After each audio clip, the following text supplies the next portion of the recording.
તે ફોર્મ ભરવા માટે બધા ડોક્યુમેન્ટ્સ લીધા છે ને? હા લીધા છે. છતાં ફરી એકવાર તપાસી લે અને શાંતિથી જા, ચિંતા ન કરતી, બધું બરાબર થઈ જશે. આટલું કહીને જીયા તો ઓફિસ જવા નીકળી ગઈ. પરંતુ મયુરિકા 25 વર્ષ બાદ એકલી બોરીવલીની બહાર જઈ રહી હતી.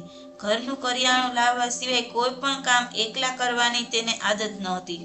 મુંબઈમાં જન્મેલી અને મોટી થયેલી, ઘઉંવણી અને તીખો નાક નકશો ધરાવતી મયુરિકા કોલેજમાં ભણતી ત્યારે તો ખૂબ બિંદાસ્ત અને નટખટ યુવતી હતી. સ્વભાવથી સંતોષી મયુરિકાનો શોખ જાણે ખુશ રહેવું અને ખુશ રાખવાનો હતો. કોલેજ કાળમાં પોતાની સહેલીઓ સાથે મળીને નાના મોટા પૈસા ભેગા કરી જરૂરતમંદોની મદદ કરતી. નૃત્ય અને ગાયનનો તેને ખૂબ અનુરાગ હતો, પરંતુ ભણવામાં તે થોડી મોડી પડે એમ કહી શકાય. માટે તો છેલ્લા વર્ષમાં તે નાપાસ થઈ અને પછી પ્રેમા મયુરિકાના મશીન પ્રેમી એન્જિનિયર અખિલેશ સાથે લગ્ન થઈ ગઈ. લગ્ન પછી તો જીવનની ગાડી એક સીધા પાટા ભાગવા માંડી. ઘર પરિવાર, બાળકો અને દરેકની ઈચ્છાઓ તથા લાગણીઓની જવાબદારી પોતે પોતાના ખંભા પર ઉચકી લીધી અને પોતાની લાગણીઓ દરેક વખતે અવગણતી ગઈ. અખિલેશ ભણેલો ગણેલો, લાંબો અને મજબૂત બાંધો ધરાવતો આકર્ષક યુવાન હતો. મયુરિકા ખુદને અખિલેશને લાયક ન સમજતી અને એ માટે ખુલ્લા દિલથી ક્યારેય તે અખિલેશ સામે પોતાને વ્યક્ત કરી શકી નહીં અને સ્વકેન્દ્રીય અખિલેશ પણ તે બાબતની ખાસ દરકાર ન લીધી. લગ્ન પહેલા કોલેજમાં એક છોકરાએ તેને રોઝ ડેના દિવસે ગુલાબ આપ્યું હતું અને પ્રપોઝ કર્યું હતું. એ વખતે 2 દિવસ મનમાં ઉર્મિઓ જાગી હતી, પરંતુ પ્રેમ કરવાની આ કઈ ઉંમર નથી એમ વિચારી એ જાગેલી ઉર્મિઓને પાછી મનની સંદૂકમાં પૂરી દીધી. પ્રેમ તો પરણ્યા પછી કરશું એવું માનનારી મયુરિકા પરણ્યા પછી પણ પ્રેમ જેવું કંઈ જ અનુભવી ન શકી. પહેલા 15 વર્ષ તો જવાબદારીનું ભૂત બરાબર મગજ પર ચડેલું હતું. માટે બધાને ખુશ કરવાની હોડમાં પોતાની તરફ જોવાની તેને દરકાર જ ક્યાં હતી? એક દિવસ અખિલેશને પોતાની ઓફિસની ક્લબ પાર્ટીમાં જવાનું હતું.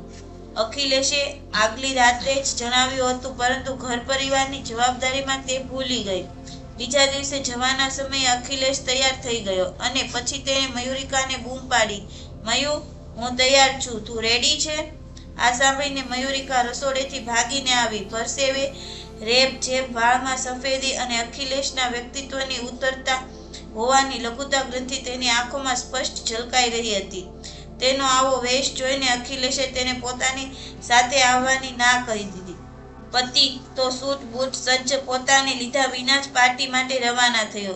એ રાત્રે તેણે પોતાને દર્પણમાં નિહાળી. તે ખૂબ રડી. પોતે અખિલેશ જેટલી નહીં, પરંતુ તેના કરતાં વધુ સુંદર હતી, કારણ તેનું પ્રેમાળ અને નિર્મળ મન તેની સુંદરતામાં બેવડો વધારો કરતું હતું.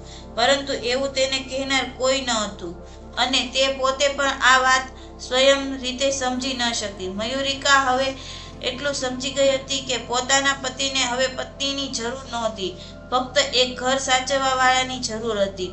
ઘર પરિવારને પોતાનું એકમાત્ર લક્ષ્ય માનનાર મયુરિકાને હવે લક્ષ્યહીન થવાનો અનુભવ થઈ રહ્યો હતો. વ્યક્તિ જ્યારે લક્ષ્યહીન બની જાય ત્યારે જીવન વ્યર્થ લાગવા માંડે છે. અત્યાર સુધી ઊંધું ખાલી દોડતી જીવનની ગાડી જાણે અધ વચ્ચે અટકી ગઈ અને રસ્તો ભૂલી ગઈ એવો અનુભવ થતો હતો. જીવન હતાશના વાદળોથી ઘેરાઈ જાય છે અને બધું હોવા છતાં મનને સુખનો સૂરજ ક્યાંય ઝળતો નથી. એવામાં એકવાર એક મહિલા કોલેજનું વિજ્ઞાપન તેના વાંચવામાં આવ્યું. જ્ઞાન મેળવવાની કોઈ ઉંમર નથી, જાતને મળવાનો માર્ગ એટલે જ્ઞાન. વિજ્ઞાપનની આ ટેગ લાઈનને તેના મનમાં એક ચમત્કાર કર્યો. એકવાર સ્નાતક થશે તો હું આગળ પોતે પણ કંઈક કરી શકશે તથા મનની લઘુતા ગ્રંથિમાંથી પણ છુટકારો મળશે એ વિચાર તેના મનમાં રમતો થયો હતો. આ વાત તેણે પરિવારમાં કરી. અખિલેશ અને સાસુ સસરાએ તો વાત હસી કાઢી, પરંતુ તેની દીકરીએ તેની વાતને ટેકો આપ્યો અને એ કારણે મયુરિકાની હિંમત વધી. આજે કોલેજમાં દાખલો લેવા માટે ફોર્મ ભરવા જવાનું હતું. પહેલીવાર પોતાના માટે કંઈક કરવા જતી મયુરિકા થોડી મૂંઝાયેલી છતાં ખૂબ ખુશ હતી. પોતાની સાથે જ લડીને પોતાની કમજોરીઓને હરાવી આખરે તે ઘરેથી નીકળી. જીન્સ ટોપ સાથે તેણે વાળની સફેદી ભલે ઢાંકી, પરંતુ તેના અંતરનો ઉજાસ આજે તેની ઉંમર કળવા દેતો નહોતો. આજે અરીસો પણ મયુરિકાને ઓળખી ન શક્યો અને તેને રૂમ છોડ્યો ત્યાં સુધી તેને તાકી રહ્યો. સાસુમાના આશીર્વાદ તો ન મળ્યા, પરંતુ તેની પરવા કર્યા વગર ખંભે બેગ સાથે હિંમત ભરાવી તેણે પોતાની ઉડાનના શ્રી ગણેશ કર્યા. પોતાની ગલીના ઓળખીતા રિક્ષાવાળાની રિક્ષા પાસે બેસતા જ તેણે આજે તાકીદ કરી કે ભૈયા આજે સીધા નહીં જાને ના હે, ચોરાહે સે યુ ટર્ન લેના હે.